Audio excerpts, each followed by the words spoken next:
जो मन में आया सो कर रहे हैं। ये क्या है? प्रमादी मनुष्य का लक्षण है। अहंकारी, मद दोष से युक्त ये पतन को प्राप्त होता है, दुख को प्राप्त होता है। दूसरा, असत्य भाषण में सुख मानना। देखो, क्या झूठ बोलने के बाद आपको जलन होती है? मैंने क्यों झूठ बोला? आपका हृदय जलता है? नहीं। तो प्रमाद स्थिति है। मद रूपी दोष के ये 18 लक्षण बता रहे हैं जो नाश कराते, पतन कराते हैं। तो झूठ एक तो बोलिए मत। कहीं ऐसा अवसर हो, किसी के प्राण बच रहे हों, किसी का बहुत मंगल हो रहा हो, तो चलो बोल देते हैं। व्यर्थ में केवल झूठे ही लेना, झूठे ही देना, झूठे ही भोजन, झूठ चबेना, व्यर्थ का प्रपंच। झूठ क्यों बोलते हो? झूठ राधा राधा राधा उचित बोलो। कई लोगों का मानना है कि झूठ के बिना व्यापार ही नहीं चलेगा। नहीं नहीं, ऐसा नहीं। आपकी मान्यता है ऐसी, लेकिन ऐसा नहीं है। आपकी मान्यता है, आपने असत को स्वीकार कर लिया, इसलिए ऐसा आपको अनुभव हो रहा है। आप सत्य पे चलिए, उचित मुनाफा लीजिए। सबको ही जानता है व्यापार मुनाफे के लिए किया जाता है, परिवार पोषण उसी से होता है। तो ऐसा नहीं कि उसमें आप झूठ बोलें कि कसम से कहते हैं 120 का लाए हैं, बस आपको कोई मुनाफा नहीं, 120 का दे देंगे। घर के हो आप, ले हो। नहीं नहीं, हम 120, 110, अब इसके नीचे नहीं। अब कहां गई तुम्हारी कसम? अभी बोल लेते बेमतलब झूठ। हम कितने का लाए तुम्हें मतलब नहीं, मैं 120 का देंगे आपको, लेना हो ले, चले जाइए। हमारी दुकान में फिक्स रेट है, अली खत्म। जब लोग जान जाएंगे कि आप सत्य से चलते हो, उचित मुनाफा लेते हो, कोई मोल भाव करने वाले की जरूरत नहीं। थोड़ा ये कि बेईमानी से 150 रुपया ज्यादा आ जाएंगे तो जाके लाखों का हिसाब बना देंगे निकलने का। ये भी तो दिमाग में रखो। वो हिसाब ऐसा बनाएंगे लाखों रुपया दवाइयों में जाएगा। होश में, अधर्म के द्वारा कमाया हुआ धन न इस लोक में सुख देता है न परलोक में। कह रहे हैं कि असत्य भाषण, झूठ बोलना। तीसरा है सबके गुणों में दोष दृष्टि देखना। जहां किसी की बड़ाई सुनी, शुरू हो गए कमी देखना। दोष है जैसे मदिरा पीना, व्यभिचार करना, जुआ खेलना, हिंसा करना, धर्म विरुद्ध आचरण करना, ये दोष है। इनको अपने अंदर से त्यागना है। दूसरा कोई हमारा मित्र है तो उसको सलाह दे देते हैं कि आज सत्संग में सुना है ऐसे ऐसे दोष नहीं करने चाहिए। पर अपनी क्या वृत्ति होती है कि जो वास्तविक प्रशंसनीय है, सद्गुणी, उनमें भी दोष दर्शन करना, कहीं ना कहीं छिद्र देखना और उसको विस्तार पूर्वक वर्णन करना। जो तीसरा ये पतन का मार्ग का दोष है, सबके गुणों में दोष निकालना।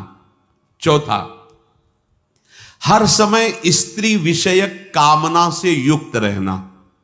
जिधर दृष्टि जाए, जहां भी स्त्री शरीर में, बस गलत भाव से देखना। पांचवा है सदा धनोपार्जन में ही वृत्ति लगाए रखना। धनोपार्जन के लिए शारीरिक सेवा, श्रम आवश्यक है, जो आपको मिला है, लेकिन मन रखो जहां कृपा निधाना। चित्त वृत्ति प्रभु के चरणों में लगाओ। अगर चित्त वृत्ति भी धन के चिंतन में लगी, शरीर भी धन की क्रियाओं में, तो फिर भोग बुद्धि रहेगी, योग बुद्धि तो रहेगी नहीं। तो मनुष्य जीवन का लाभ क्या मिला? और जब केवल धन चिंतन की वृत्ति आती है तो धर्म अंतर्ध्यान हो जाता है।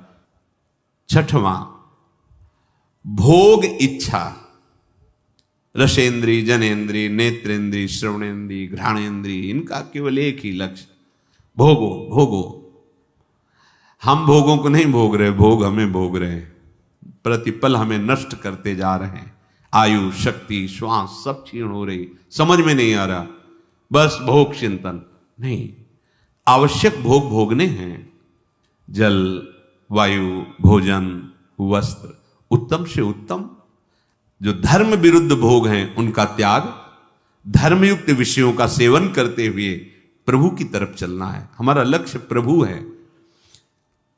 सातवां, क्रोध। हर समय गुस्सा नहीं, शांत रहो, शांत रहने का अभ्यास करो। शोक कुछ भी नष्ट हुआ, मार अंदर से टूट गए, अब क्या होगा, ऐसा नहीं। प्रभु हैं, आज असफल हुए हैं, कल हम सफल हो जाएंगे। उत्साह नहीं तोड़ना, शोकित नहीं होना। तृष्णा, जो भोग भोग चुके हैं उनकी याद में पुनः भोगों को भोगने की इच्छा। लोभ, अधिक से अधिक और भोग संग्रह हो जाए, संपत्ति हो जाए अधिक से अधिक। चुगली करना, किसी की भी बात सुनकर किसी और को बताना, ये सब पतन के मार्ग है। डाह, किसी के सुख को देख के जलना कि क्या करूं जिससे इसका ये सुख नष्ट हो जाए, ऐसी वृत्ति होती है। ये डाह जो होती है ये बहुत डायन स्वरूप होती है। हिंसा, किसी भी तरह से, वाणी से, शरीर से, संकल्प से किसी की हिंसा करना, दुख पहुंचाना। संताप, हर समय जलते रहना होता है। जब भगवत विमुख होता है तो हृदय जलता रहता है। शास्त्र में अविश्वास, शास्त्र की बातों में, ये जो मूढ़ पुरुष हैं, भोगी जन, संसार में आसक्त जन है, वो संत और शास्त्र वाक्यों पर अश्रद्धा करते हैं, क्योंकि बुद्धि बहुत मलिन हो गई है। तो शास्त्रों में, संत वाक्यों में अरति और परम कर्तव्य की विस्मृति। परम कर्तव्य भगवत स्मरण, प्रभु को भूला हो। ऐसा जीवन है कि लगा है अमृत तो खा के आए हैं, मरने की तो याद ही नहीं है। बस कमाना, खूब भोग भोगना, बाल बच्चे, बस इतने में सीमित है। अरे भाई, ये तो यात्रा है, लेकिन लक्ष्य कहां है, जाना कहां है तुम्हें? कुछ क्षण के लिए तुम्हें है। ऐसे ब्रह्मलोक से देखो तो यहां कुछ क्षण जैसा लगता है। एक बार वो महाराज रैवत, बलराम जी की प्रिया का क्या नाम था, रेवती जी, महाराज रेवत, वो ब्रह्मलोक गए कि ब्रह्मा जी से पूछ लेते। कई राजकुमार देखे थे, उन्हीं से पूछ ले, तुम भाग्य में कौन सा दूल्हा लिखे हो, सीधे बता दो, हम कहां ढूंढे। वहां गए तो वहां नृत्य हो रहा था।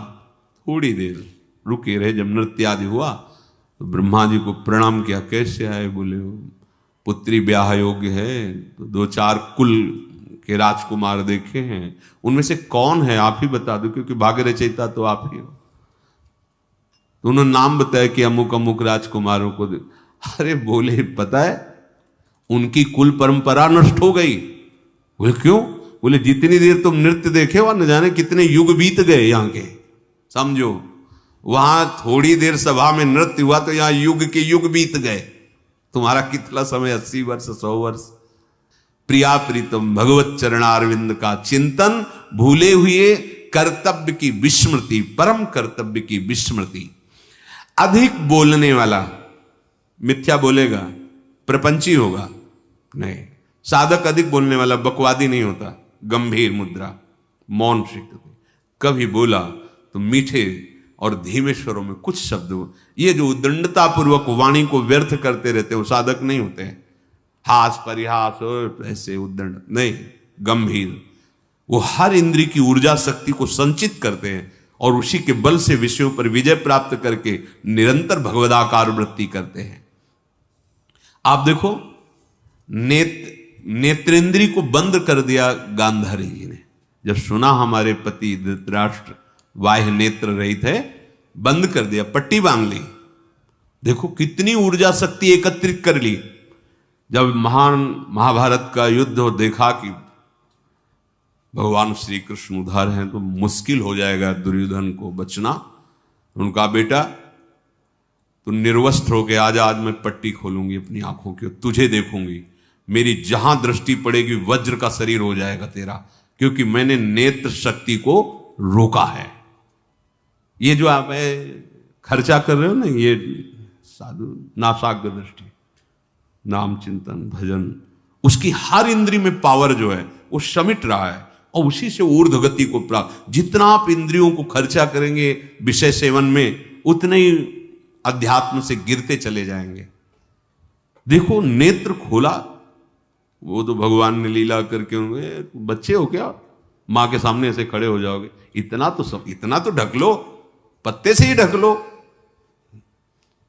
भगवान अपने भक्त का प्रण पूरा करने के लिए कुछ भी कर सकते हैं। भीम ने प्रण किया था, जिसमें तुम ताल दे रहे हो कि बैठा लो द्रौपदी को निर्वस्त्र करके, इसी को महासंग्राम में तोड़ूंगा, तो अगर गांधारी की दृष्टि पड़ जाती तो भीम नहीं तोड़ पाते।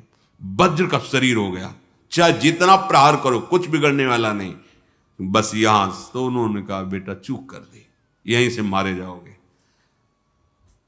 देखो दृष्टि को रोका तो कितनी सामर्थ्य उनकी आ गई। पहले जैसे ऋषिजन थे, बोल दिए सहज में कि ऐसा ही होगा, वैसा ही होगा, क्योंकि वो कभी झूठ नहीं बोलते, कभी वाणी को व्यर्थ नहीं बोलते, क्योंकि उनकी जितनी वाणी की सामर्थ्य है वो सब संचय करते थे, सत्यवादी थे, निरंतर मंत्राकार वृत्ति रहती थी, तो उनकी वाणी सत्य होती थी, उनका निर्णय सत्य होता था, उनका दर्शन सत्य होता था, उनकी चेष्टाएं सत्य होती थी। यहां कह रहे कि जो अधिक बकवादी है, बहुत सावधान। उपासक चाहे स्त्री शरीर हो चाहे पुरुष शरीर, सबसे ज्यादा वाणी से अपराध होता है, इसको मौन रखिए। आवश्यक है तो उत्तर दीजिए, नहीं तो मौन शांत। फिर आप देखिए आपके मंत्र में बार बार वृत्ति, ये तो जो भजन करते हैं, देखो आप भजन जब में आपकी जब रुचि होगी तो बोलने की इच्छा नहीं होगी, अगर आप बोलना भी चाहोगे तो एक जलन होगी, ये क्रम रुक जाएगा जो चल रहा है। और अगर बोल पड़े और थोड़ी देर रुचि ले ली तो आप देखोगे मंत्र उसमें विक्षेप पड़ रहा है, वो रुक भी सकता है। बहुत सावधान। हम बोले तो भगवत चर्चाया हित सत्य प्रिय बात बोले, आवश्यक हो तो नहीं अपना नाम चलाएं, खूब सेवा करो, शरीर से खूब सेवा करो। ये जो लोग कहते हैं काम करते हुए भजन नहीं होता, अभ्यास ठीक नहीं है इसलिए ऐसा है। खूब सेवा होती, खूब सेवा, सुबह से लेकर के शाम तक खूब सेवा करते रहो, पर भजन निरंतर चलता रहता है। भजन में ऐसी त्रुटि नहीं होती कि हमारी सेवा करते समय भगवत विस्मृति हो जाए, नहीं, अभ्यास की कमी के कारण। तो अपने को बड़ा समझना, अपने को श्रेष्ठ समझना, जिसमें ये दोष 18 हैं, वो पुरुष निश्चित पतन हो जाएगा, निश्चित। वो जिसे नाश शब्द कहते हैं, नाश का मतलब होता है स्मृति का नाश, आनंद का नाश, उन्नति का नाश, जो आपको मानव देह में परम लाभ मिलना था उससे आप पतित हो गए। तो पहला है कर्तव्य अकर्तव्य के विषय में विपरीत धारणा, दूसरा है असत्य भाषण, तीसरा है गुणों में दोष दृष्टि, चौथा है स्त्री विषयक कामना का ही चिंतन करना, पांचवा है सदा धनोपार्जन में ही लगे रहना, छठा है भोग इच्छा, सातवां क्रोध, आठवां शोक और नवां तृष्णा, 10वां लोभ, 11वां चुगली करने की आदत, 12वां डाह, 13वां हिंसा और 14वां संताप, 15वां शास्त्र में अरति और 16वां परम कर्तव्य की विस्मृति, 17वां अधिक बकवादी और 18वां अपने को सबसे श्रेष्ठ मानना। इन 18 दोषों से अपने को बचाकर अपनी उपासना को परिपक्व करे। भजन करना कठिन, करके बचाना कठिन, बचा के पचाना कठिन, पच जाए तो सिद्ध पुरुष हो जाए। कृपा का स्वरूप क्या है? रसिकन संग फिरो दिन राती, रात दिन रसिकों की आज्ञा के अनुसार आपका जीवन हो। कहो कृपा उपजय के ही भांति, तो बोले रसिकन संग फिरो। कुंवरी कृपा जो प्रेरिक है, आपको प्रेरित करके अपने प्रेमी जनों का संग दिया, प्रेमी जनों की प्रेरणा से आपके मन में धाम की नाम की रुचि प्रकट हुई। तो बोले अति दुर्लभ वृंदाटवी तब रूप दिखावे। राधा राधा राधा, प्यारी जू के चरणों की ठसक ये रसिकों के संग से आएगी। प्यारी जू की कृपा, रसिकों का संग, रसिकों की कृपा, प्यारी जू का रंग। नीतिक धर्मिन संग तो रंग बढ़त, नित नित सरस। अति दुर्लभ वृंदाटवी तब रूप दिखावे। ये वृंदावन स्वयं कृपा करके आपके नेत्रों में झलकने लगेगा। ये वृंदाटवी बहुत चिदानंदमयी है। केवल जब आप प्यारी जू की अनन्यता और चिंतन में आ जाएंगे तो आपके सामने का दृश्य बदल जाएगा, ऋतु बदल जाएगी। आप भले कमरे में बैठे हैं लेकिन आपका दृश्य बदल जाएगा।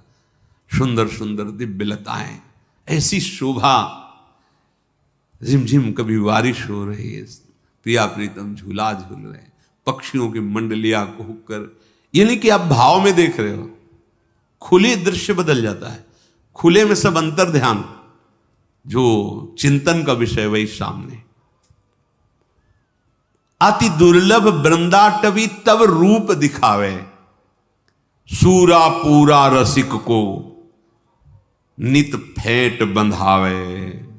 सूरा और पूरा, पूरा कौन है?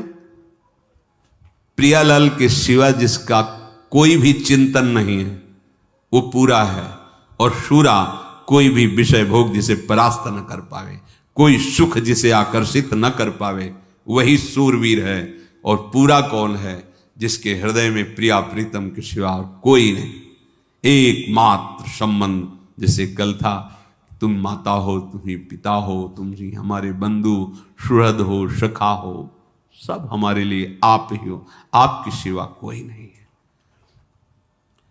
कह रहे शूरा पूरा, जुगल सानिध्य को निरंतर जो अनुभव कर रहा है वही पूरा है।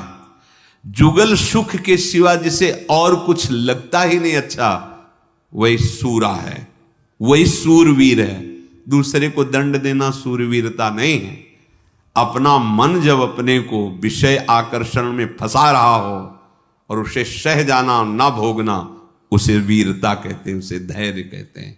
क्रोध आ रहा है, अंदर ही दबाकर शांत कर दिया, बाहर कोई प्रकट नहीं होने पाई चेष्टा, मोह लोभ मद मत्सर। शूरा पूरा रसिक को नित फेंट बंधावे। जैसे कहते हैं ना कमर कस के कार्य में लगना, तो ये रसिक जन कमर कसवाते हैं, आजीवन वृंदावन, पूरे परिवार से बैराग, संसार से बैराग, भोगों का त्याग। इस मार्ग की फेंट कसती ही है सत्संग से, संतों के संग से। रोज उन्नति आपकी होगी। ध्यान से सत्संग सुनो, एक दिन तुम्हारे निश्चय हो जाएगा कि अब कुछ भी हो, अब ये जन्म तो हमने प्रिया प्रीतम वृंदावन को दिया। सुनते सुनते देख लेना।